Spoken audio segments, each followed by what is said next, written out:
Shalom, shalom, shalom, peuple de Dieu. Bienvenue dans ce programme matinal, bienvenue dans ce programme béni. Prions. Éternel Dieu, tout-puissant, créateur du ciel et la terre. Seigneur notre Dieu, nous tenons à te remercier pour la grâce, pour la faveur, pour le souffle que tu nous as donné ce matin.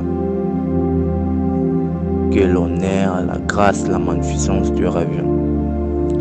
Éternel notre Dieu, Père de gloire, me voici devant toi, Seigneur notre Dieu, utilise ton peuple. Seigneur, parle à travers de ton serviteur.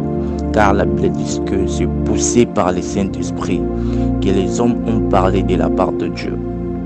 Seigneur notre Dieu, laisse que je sois conduit, je sois poussé par l'Esprit de Dieu, afin que, Seigneur notre Dieu, nous puissions être de bénéficiaires.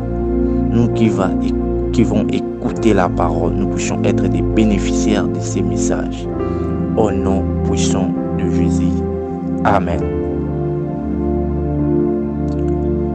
Bien-aimés, bienvenue dans notre programme matinée. Premièrement, avant de débuter, je tiens d'abord à remercier mes parents spirituels, mon prophète Vania Mangwata, aussi ma mère Jemima Mangwata, pour cette marque de confiance à mon égard. Sans plus tarder, bien-aimés, tous nous savons que nous parlons d'un thème intitulé « Hors du danger ». Bien-aimés dans les Seigneurs, nous sommes dans un monde qui est contrôlé, qui est manipulé par le diable.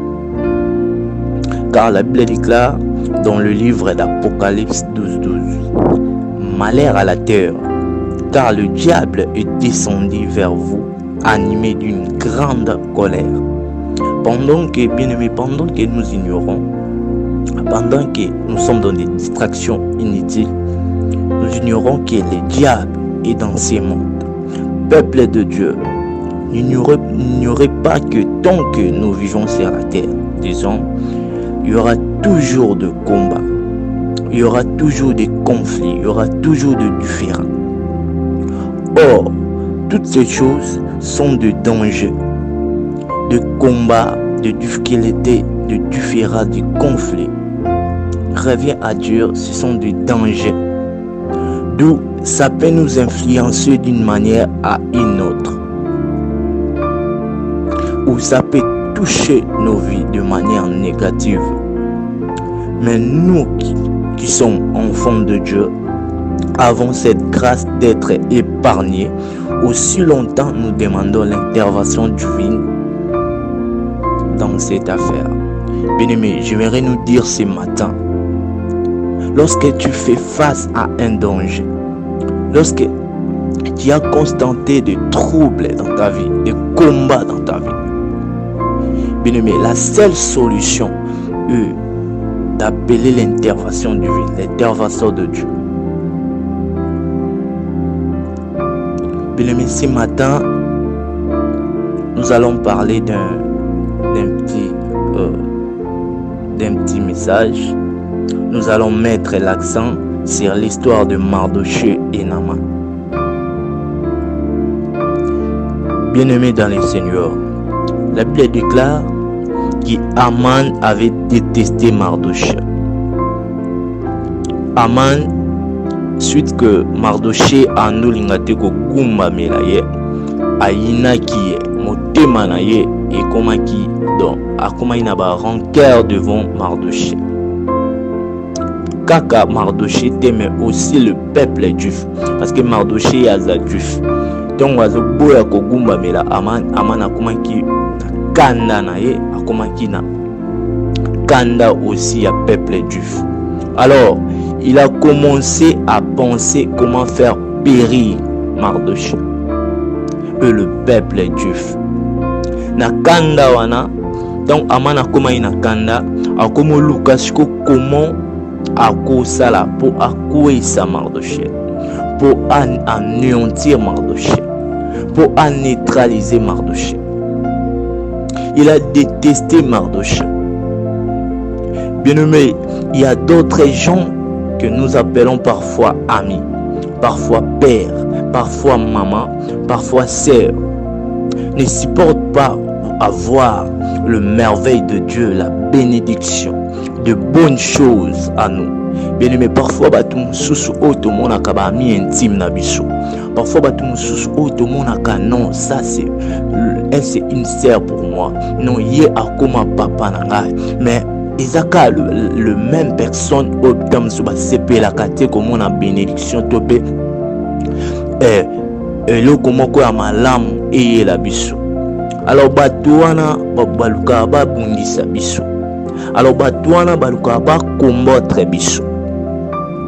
Alors tellement qu'ils ne supportent pas toutes ces choses, tellement Naaman ne supporte pas toutes ces choses, leur cœur est rempli de la méchanceté. Motema ya Aman ya mwasi na yena ba ami Aman ekoti et ezui kanda envers Mardochée. Bien-aimé, sous l'onction de mon père Vania Mangwat, je déclare ce matin que toute personne qui faisait des complots cherchant de détruire, cherchant de faire nuire, cherchant de faire périr, je prie le bon Dieu, je prie le Dieu de mon père Vania Mangwat qu'il arrête et anéantisse ces projets. Que ces projets soient nuls sans effet. Que ces projets n'aillent pas lieu. Que ces projets aient à la neutraliser. Projet nyonso obako ko sala. Baranyo nyonso obako ko bongisa. Que non poto éliminer mon tour. Que non po ba kouesa yo. Que non po ba arrêter existence na yo. Na kombo ya Yesu Kristo, na kombo ya Yesu ya Nzambe ya Tata na Vania Mangwata, nazo annulé yango au nom puissant de Jésus. Eza annulé au nom puissant de Jésus. Bien-aimés dans le Seigneur, il y a des gens dans ce monde qui peuvent mettre tous leurs moyens en jeu juste pour te faire mourir. Gloire soit rendue à l'Éternel. La Bible déclare que 1000 tombent à gauche, 10 000 à ma droite, je ne serai jamais atteint.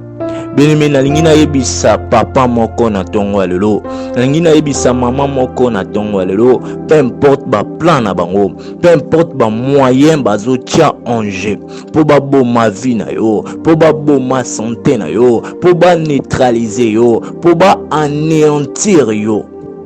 Na kombo ya Yesu, na kombo ya Nzambe ya Tata na Vania Mangwata, eza anéanti ba projet na bango, forme nyonso o ba osala, makambo nyonso ba kitani na bango nyonso o ba osala, po ba nuire biso, na kombo na Yesu ezala nul et sans effet.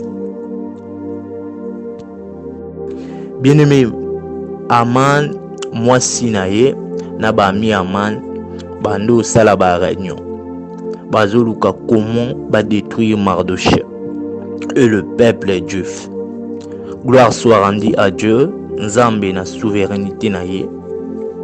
Tant bango ba sala ba complot, ye pa obongisa, ye pe azo sala en sorte que a épargné Mardochée na peuple juif na danger wana. Parce que ndingi da ba koma ko bongisa makambo na bango, idée na bango ezalaki ba mettre fin existence ya Mardochée. Mardochée akomaki na danger, peuple juif akomaki na danger, suite que ndenge ka Mardochée aboyaki ko gumbamela Aman. Bien-aimé, j'aimerais te rassurer ce matin. J'aimerais dire à une personne ce matin que toutes sortes de dangers que le diable peut mettre devant toi, que ça soit l'accident, que ça soit la maladie, que ça soit le choc, cela sera nul et sans effet. N'oublie pas qu'il est écrit dans le livre d'Ésaïe 7:7. Cela n'aura pas lieu, cela n'arrivera pas. Qu'est-ce qui n'aura pas lieu? Qu'est-ce qui n'arrivera pas? Bien-aimé, les chocs, l'accident, la maladie, que le diable azobongisa liboso na yo, azobongisa contre yo, cela n'arrivera pas. cela n'aura pas lieu au nom puissant glorieux de Jésus. Bien-aimé, nyonso oyo bazobongisa eza nul sans effet. Je déclare et je prophétise et je décrète sous l'onction de mon père Vania Mangwata la malédiction, la mort précoce, la maladie, l'accident, l'échec, le blocage. Cela n'aura pas lieu dans ta vie. Cela n'aura pas lieu dans la vie de tes enfants, ni dans ta famille. Nyonso o babongisaki, maloba nyonso o ya mabe babongisaki, nyonso o babwakelaki yo. Bien-aimé, na kombo na Yesu, na kombo ya Nzambe ya tata nanga Vania Mangwata, eza nul sans effet, eza anéanti, eza anéanti au nom puissant de Jésus. Bien-aimé yoka, dans le livre de toujours d'Esther, bien-aimé Betota sabiso que Aman akendaki ko négocier liboso ya roi. Vike azoluka aboma Mardoché, azoluka ba méthode nyonso oyo kosala en sorte que a éliminer ka Mardoché. Nde wana akenda koluka roi Azuris, akenda ko négocier na ye afin que a éliminer, akenda ko pesa voir même, akenda ko proposer à pesa voir même quelque chose pour a éliminer ka Mardoché. Mais gloire soit rendue à Dieu. Cette négociation échangeaki na mabe na malam parce que ton Aman aiko yebisa roi que non na kopesa o quelque chose pour na anéantir, pour na mettre fin à l'existence ya Mardoché. Roi na motema oya bolam a raisonné bolam oyo Mardoché a salelaki parce que ton balingaki mbolo ya roi mibale bando yokana nde nini bako toucher roi nde nini bako détruire Mardoché nde akendaki epa Esther ayi alobeli Esther et Esther ayebisi roi que Mardoché ayebisinga makambo boye. Alors roi pe na reconnaissance wana ton Aman ayekoyebisa ye makambo wana aboyango alobi non, pourquoi olingo boma muntu oyo ya salanga bolam, muntu oyo a dénoncé batu oyo balingaki ba neutraliser nga. Bien, mais c'est par là que roi aibisi Aman boni muntu oyo asalaki nga malamu, boni muntu oyo a dénoncé ki batu balingai batu balingi baboma ngai, yo ozana posa oboma ye. Bien aimé, Aman nyonso oyo akoka kosala, bisika nyonso akoka kokende a négocier pour a neutraliser Mardoché et bando simba te. C'est par là na tongo alelo nalingi na déclarer que Aman nyonso, mutu nyonso oyo aza na face ya Aman, peu importe bisika tu akoko kende na ba féticheur, akoko kende na banganga, akoko kende na ba lié moko ya mabe pour alukaka moyen à détruire tika ete négociation wana et bongwana de malheur à au bonheur. Bien aimé, place tout au Aman akoko kende pour a négocier ma be et comme la yotika ete mabe wana ezongela emoko. Bien aimé na tongo alelo sous l'onction de mon père Vania Mangwata nazo déclarer likolo ya muntu moko, nazo tatula likolo ya muntu moko ke muntu nyonso o akoko kende epanganga, o akoko kende pa marabu, o akoko kende na muntu nyonso ya mabe, muntu asoluka a négocier na ye po abebisa vie na yo, po abebisa santé na yo, po abebisa avenir na yo, po abebisa musala na yo, po abebisa musala bana na yo. Bien tika ete maloba wana ezongela ye, tika ete oyo azoluka ezongela ye au nom puissant de Jésus.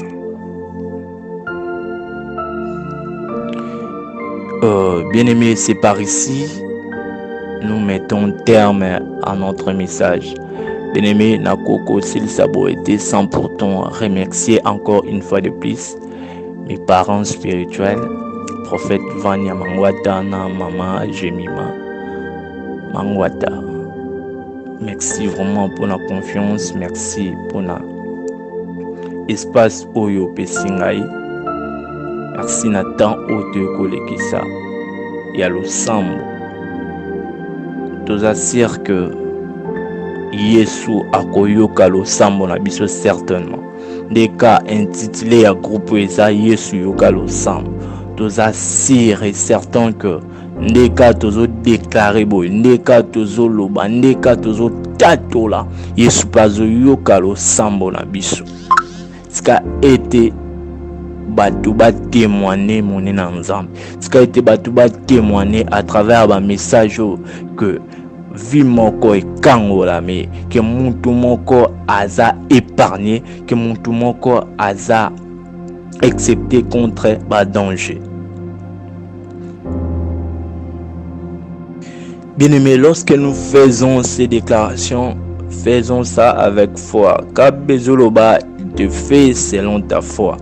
Bien-aimés, soto tatoli yango nakondima. J'ose croire que Dieu fera quelque chose.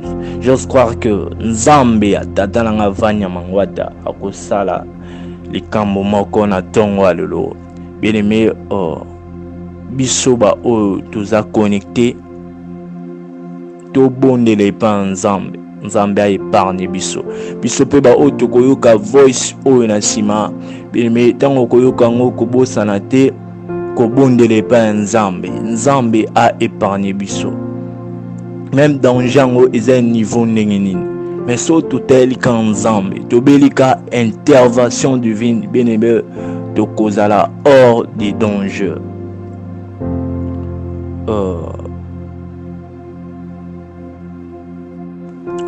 Bien aimé, j'aimerais dire à une personne ce matin, bien aimé, lorsque vous avez remarqué un danger dans ta vie, lorsque vous remarquez les kama moko liboso na yo, lorsque vous remarquez les kama moko amabe ekomelio, bien aimé, bengaka intervention en Nzambe, bengaka intervention en Nzambe, bengaka Nzambe a secourir yo, parce que secours moko ya makasi, secours ya malamu eutaka ipa Nzambe. Yango na tongo alelo na ngina yebisa moto yo ozo passer na ba épreuve, yo ozo mona ba combat ezo se multiplier na vie na yo, yo ozo mona komi na danger na domaine moko, okomi na danger na mosala na libala, bano ba komi na danger na likambo moko. Bien aimé, na tongo alelo tozo bondele pa Nzambe. Bien aimé, danger nyonso okoko ekoiko se présenter liboso na biso. Tobengaka intervention Nzambe. Prions à Dieu. Disons à Dieu, c'est notre Dieu na tongo alelo tika ete intervention divine na yo et ça. Bezoloba l'ange de l'Éternel campe tout autour de ceux qui le craignent et les arrache au danger. Tobe la kaba mange Nzambe na tongo alelo. Loba na situation oyo zanango, na danger oyo zanango, na likambo moko ezolekela yo, komi lokola komba liboso na yo. Belaka intervention divine pour sototeli Nzambe. Nzambe aokita ba ange na ye afin que ba ko épargner biso, afin que ba ko bimbisa biso, afin que tout dans la hors du danger, peu importe danger au tout ça qui nango, peu importe ba multiples combats, mais ce qui Yesu a quitté intervention divine na ye directement tout ça hors du danger, directement tout ça épargné, directement tout ça exempté na danger wana au nom puissant de Jésus.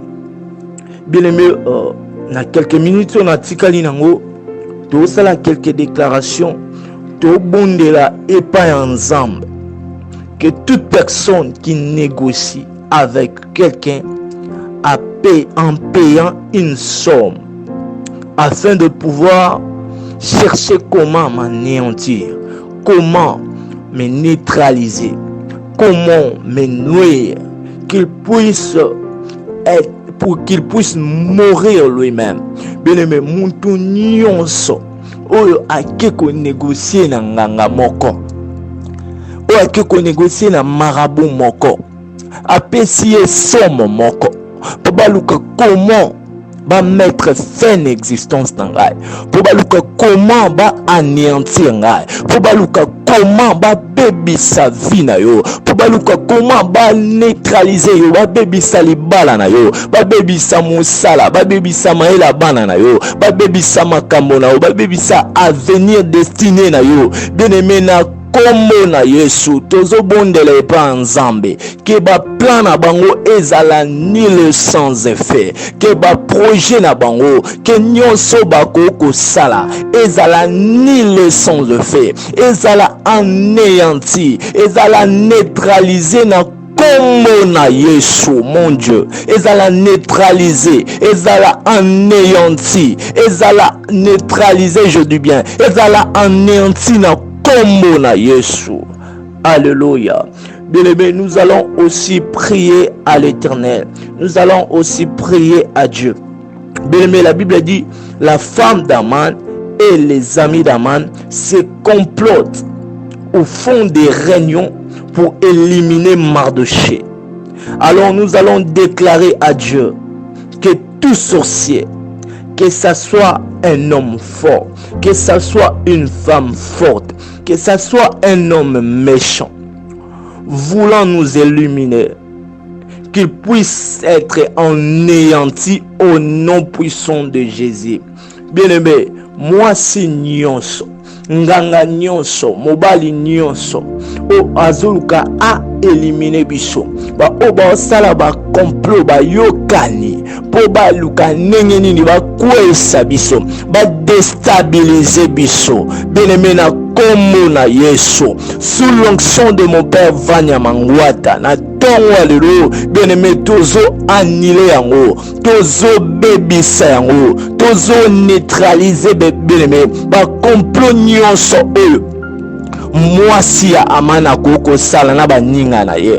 Bien-aimé, tozo anéantir misala na bango, tozo bebisa misala na bango au nom puissant de Jésus. Na ligne na tongo alelo, que tatola que mwasi muntu nyonso oyo na forme ya mwasi ya Aman et oyo na forme lokola baninga ya Aman, na tongo alelo nyonso bazo sala, nyonso bazo bongisa, so bazo linga baboma libala na yo, so bazo linga baboma musala na yo, so bazo linga babwa kelo malade, so bazo linga ba neutraliser yo na kombo na Yesu, na kombo na Yesu, qu'il soit anéanti au nom puissant de Jésus. Gloire à Dieu. Qu'il soit anéanti au nom puissant de Jésus, au nom puissant de Jésus, au nom puissant de Jésus. Na kombo na Yesu, na kombo na Yesu, na kombo na Yesu.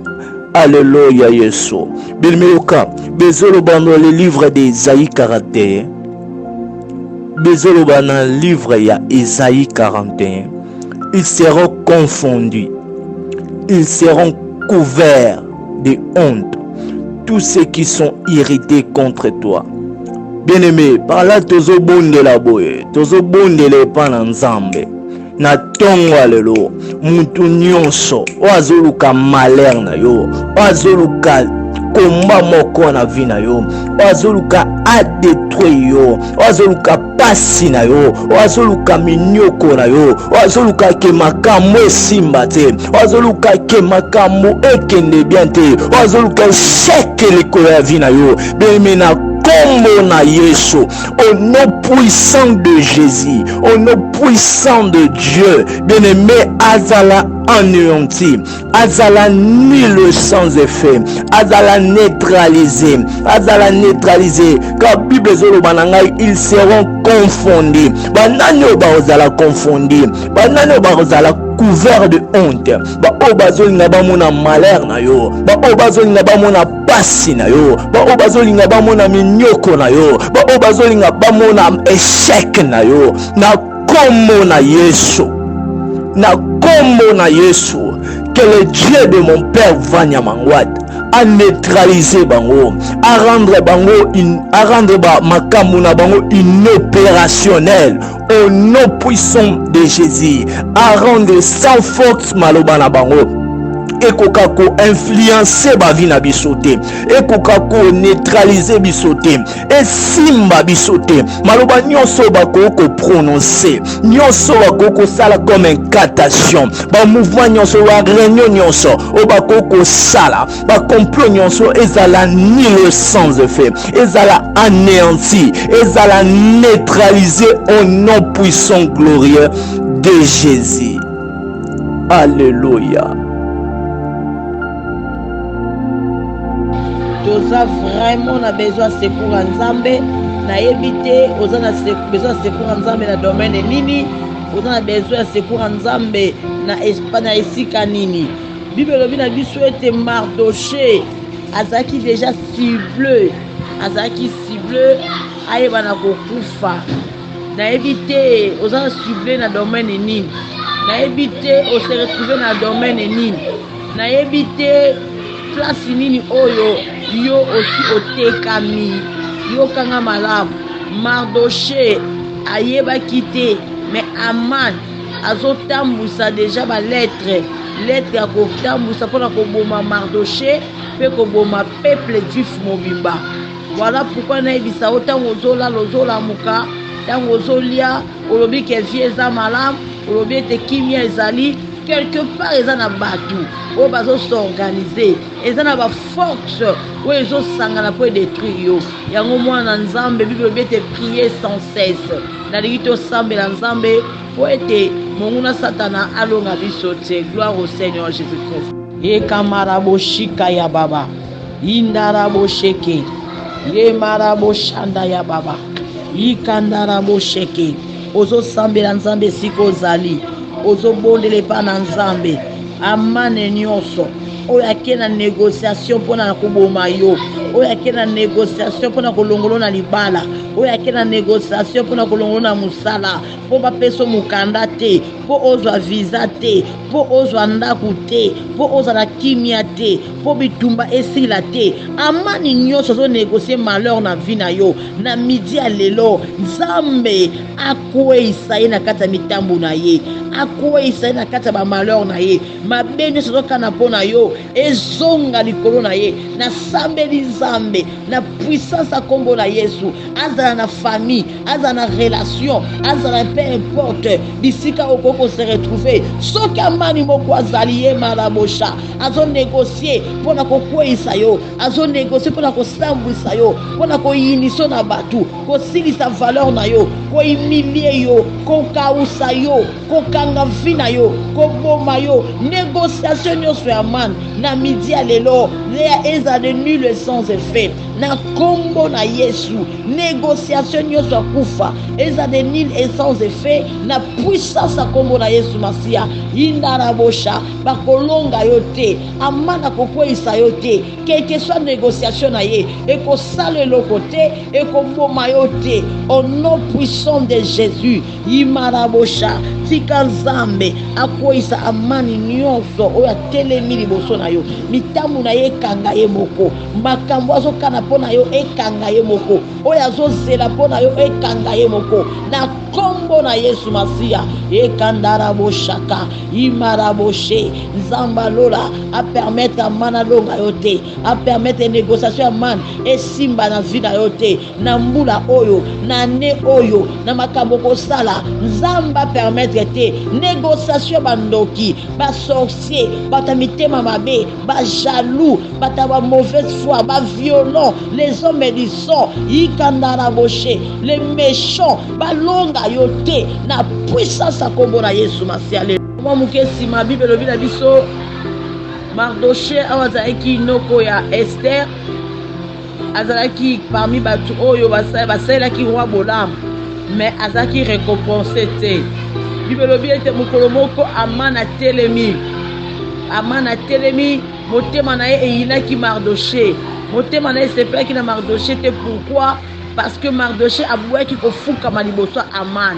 Yes, parce que na mobeko ya Bayuda Bible bete ko gumba mela Nzambe mosusu te, okoko gumbamela pe ekeko moko songolo pakala te okoko sala image te pour otombola ngo lokola nzambe bongo Mardoché ayaki na connaissance wana aloboyaki kofukama liboso ya Aman bongo etombolaki kanda na kati ya Aman pe etindaki Aman aluka ndenge nini akoboma Mardoché. Bien aimé dans le Seigneur, nayebi te nani oyo motema nese yindi azosepela na yo te, azosepela na bolamu na yo te, azosepela na kimia na yo te. Ntango yo ovandi na kwe moko yo ozobaluka ozoseka ozosepela me eza na mutu moko azoluka bataktiki nini ya koboma ya kobebisa ya koampeshe ya kokanga mabota ya kokanga misala ya koampeshe bolamu moko ekota na vi na yo. Bible bi ete Aman avandaki kimia te parce que ayinaki ka Mardoché. Alléluia. Le cœur de l'homme, Bible dit le cœur de l'homme est tortueux par-dessus. Qui peut le connaître? N'habite Aman nini za pembeni na yo. N'habite Aman nini ozo tambola na ye. Na libota na ba camarade na belle famille, mobali to mwasi camarade to bana. Obite Aman za na domaine nini. Yo zo mona ye kaka moto. Mais ye na motema nesa kani pe asalo mabe. Bien-aimé, soyez prudents. Bible dit tout dans la prudence lokola la serpent. Tout dans la prudence lokola la serpent. Parce que yebite munguna na yo. Quand est-ce qu'il a luka a détruit yo?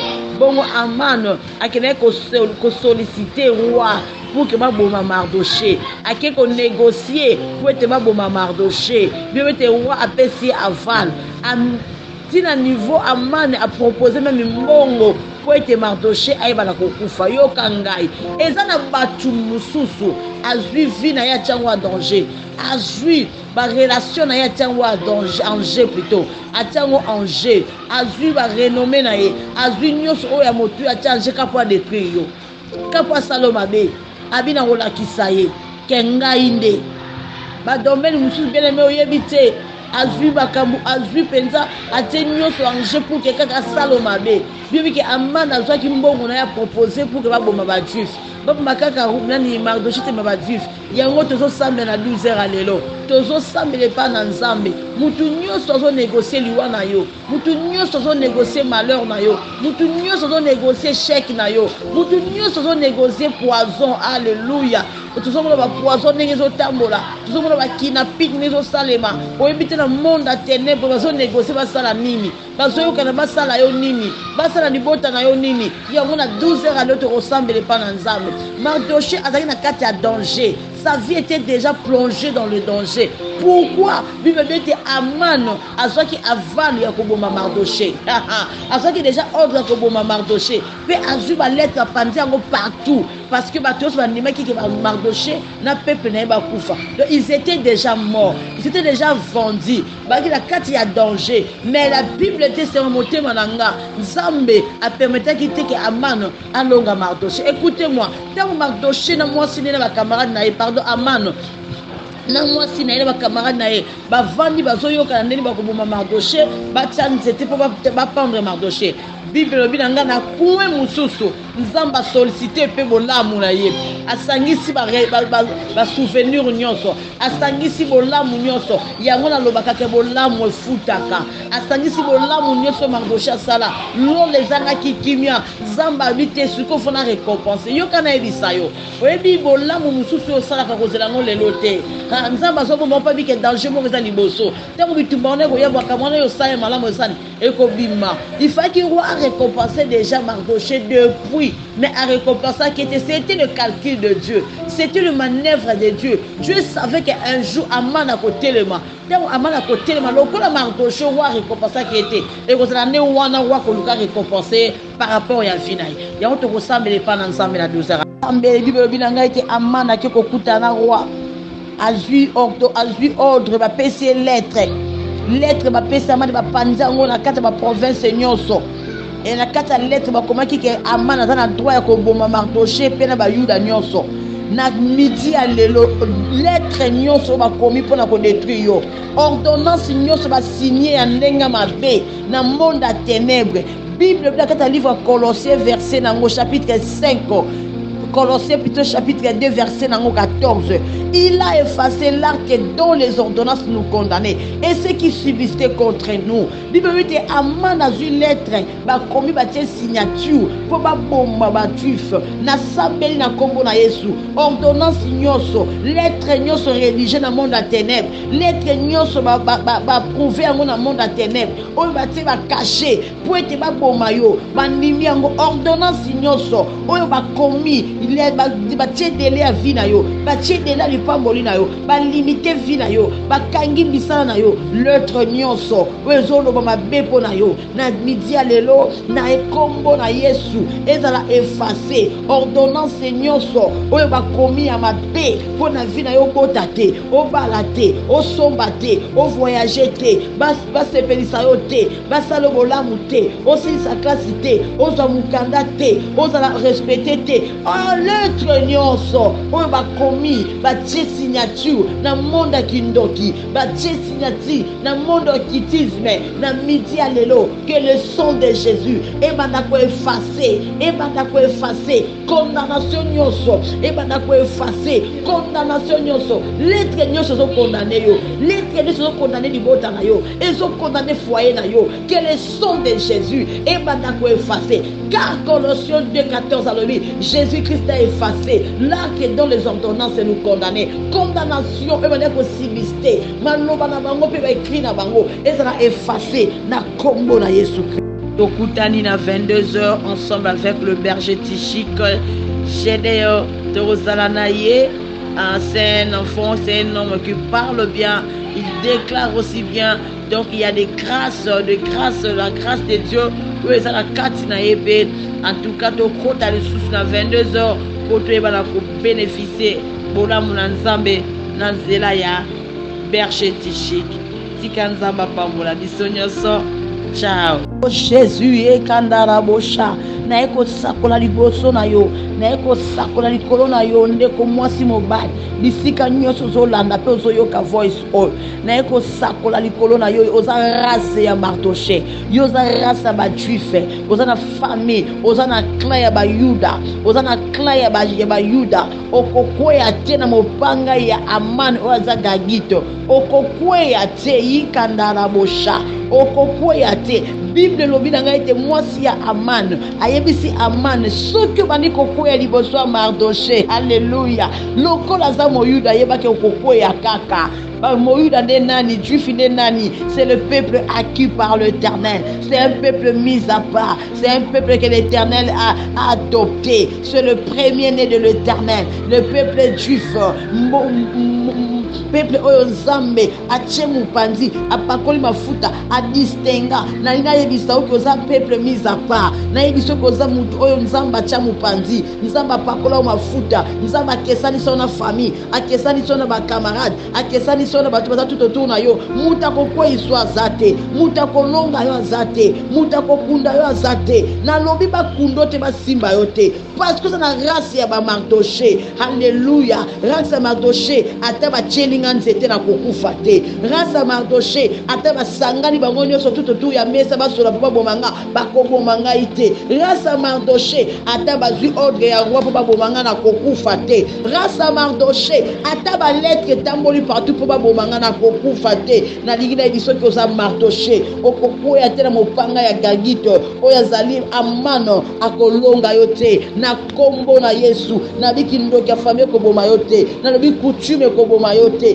na biki poison ko boma yo te, accident ko boma yo te, kindoki ekokota na ndako na yo te. Nanga linga pesa mwana kindoki pazo nzela ko lia yo, nanga linga pesa ndeko no kindoki pazo nzela ko teka yo. Na sambeli Nzambe misala na bango ekokota te, bondoki na bango ekokota te, mabe na bango ekosoke ko bebisa yo te. Tika Nzambe ya midi ya lelo, le Dieu de notre Père apesa bango nzela te, apesa bango accepter na puissance ya kombo na Yesu. Alléluia. Bible dit que ba mwasi ya Aman na ba camarade Aman bavandi ensemble. Bavandi pourquoi? Bavandi parce que bazo proposer idée ya kopandre Mardoché.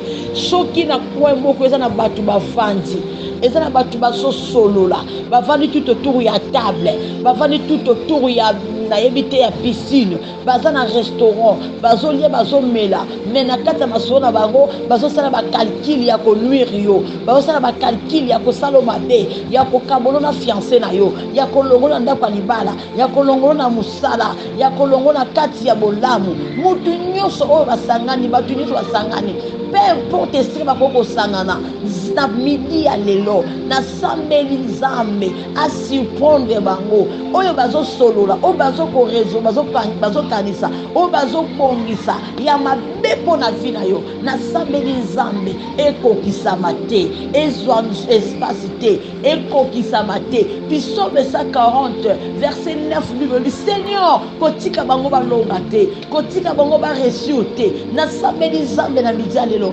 baresir yo te baresir bana na yo te baresir santé na yo te badétruire fiançailles na yo te badétruire libala na yo te badétruire musala na yo te babebisela yo barelation te babebisela yo bisika musala te na kombo na Yesu espace nyonso oyo bazolinga kosimba na vi na yo espace nyonso oyo nga kotouche na vi na yo zamba bomoi apesa bango nzela te balonga yo te na kombo na Yesu ane oyo bakweyisa yo te bakweyisa libota no te bakweyisa foyer na yo te bakweyisa baprojet na yo te bakweyisa santé na yo te bakweyisa na se te na kombo na Yesu Masiya mutu nyonso azokana koti so hôpital azokana koti so prison azokana simbi so touche zamba permettre ye te balonga yo te na kombo na Yesu Masiya. La Bible dit dans Joël chapitre 2 verset 32 que l'Éternel se souvient.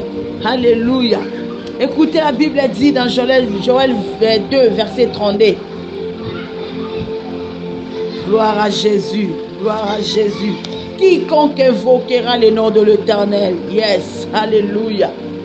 Quiconque invoquera le nom de l'Éternel sera sauvé.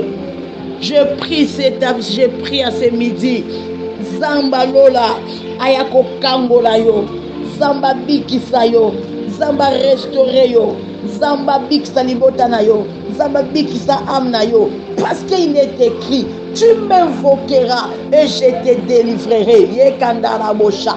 Tika nzambe akango na manevre nyonso ya Aman akango na kati ya bapla ya Aman abikiso na kati ya bakalkili ya Aman nzamba yokela âme na yo mawa nzamba yokela libota na yo mawa nzamba yokela foyer na yo mawa misala na yo place okoki kozwama nzamba yoka yo mawa mpe abikisa yo. Quiconque invoquera le nom de l'Éternel sera sauvé. Sois sauvé au nom de Jésus. Sois sauvé au nom de Jésus. Sois sauvé au nom de Jésus. Que ta famille soit sauvée. Que tes enfants soient sauvés. Imarabo sheke. Misala na yo. Santé na yo. Nyonso ya yo. Ebika na kombo na Yesu. Nzamba lola kangola yo. Nzamba lola bikisa yo. Nzamba lola restaurer yo. Na kombo na nguya na Yesu Masiya. Ekandara bo shaka.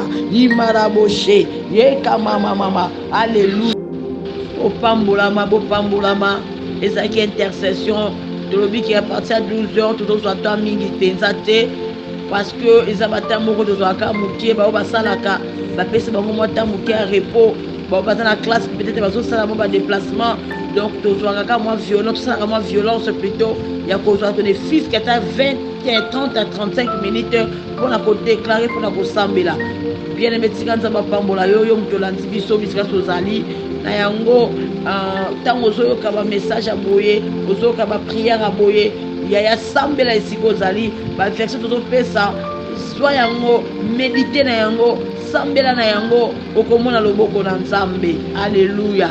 Na sambela na bete amano ya sakoyi na bete bandoki ya famille na yo bazoluka balia yo bazoluka balia bana na yo bazokanga ba chance na yo bazokangela ba porte na midi ya lelo Nzamba koyisi bango Nzamba tombolo liboso na bango parce que Aman akantaka kolonga Mardoché nzokanda koma ki serviteur ya Mardoché bible bete Aman alati Mardoché blamba lokumu Aman amati Mardoché likola punda abandi kotambuse ville mobimba tika banguna na bako ba marche pied na yo tika banguna na bako ba marche pied na yo baza na se yo za likolo baza biskalier yo mata na kombo na Yesu. A chaque fois qu'on calcule ma bébé na yo nzamba changer ngo na malamu. A chaque fois qu'on telemela yo nzamba changer ngo na malamu na kombo na Yesu. Parce que ozali na grâce à Mardoché, ozali na grâce à Juif, na clan ya Jida. Oh Jida, un jeune lion. Tango vandi na côté Elisayo. Jida, clan ya makasi, clan ya nguya, tika ete nzambe apambola yo, apambola biso nyonso na kombo na Yesu.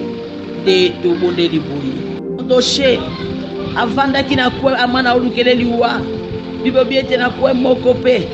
Zamba ke kosala Mardoché bola roi lobi na Aman mutu asungaki roi bikisaki roi azo mérite ni hendara boshaka na lobi na midi alelo Zamba kamusa banguna na yo esika bazozela shit na yo Nzamba tombola yo esika bazozela soni na yo Nzamba a élevé yo Nzamba bisala kata libula humiliation Nzamba visite yo Nzamba saelo bola na kombo na Yesu tika bola mwa Nzambe localiser yo ngolu na Nzambe do localiser yo na kombo na Yesu kuna bazo calculer liwa kasi Nzamba pesi bo moy Bible dit celui qui a Jésus-Christ à la vie tika vie kota na kata bo moy na yo vie ya Yesu kota na kata bo moy na yo na lobi mutako ko iswa ko zala te mutako bobo ko zala te tika ba raisonnement ye bola mwa Nzambe ekwe ya likolo na yo esimba vie na yo lola endima yo lola eselo bola lola ekanisa yo lola fongolo banzela lola eselo ba ekrelo opportunité ya malamu esika bazo telo mitambu bazo kangelo ba porte bazo tya banzube bazo tya ba posa bitabe poyo koya poyo sambwa poyo suka mabe tika ete Nzambe afongolo ba porte Nzambe abongiselo zela Nzambe aplani chemin na yo Nzambe asopa makila na ye na bazela na yo alleluya yenda marabosha yika maraboshe na lobete na novembre tozokota deja lobi bola Nzambe za partage na yo décembre bola Nzambe za partage na yo okokufela te okokufa te okopege te na kombo na Yesu Nzambe asaila yo bola au nom puissant de Jésus alléluia.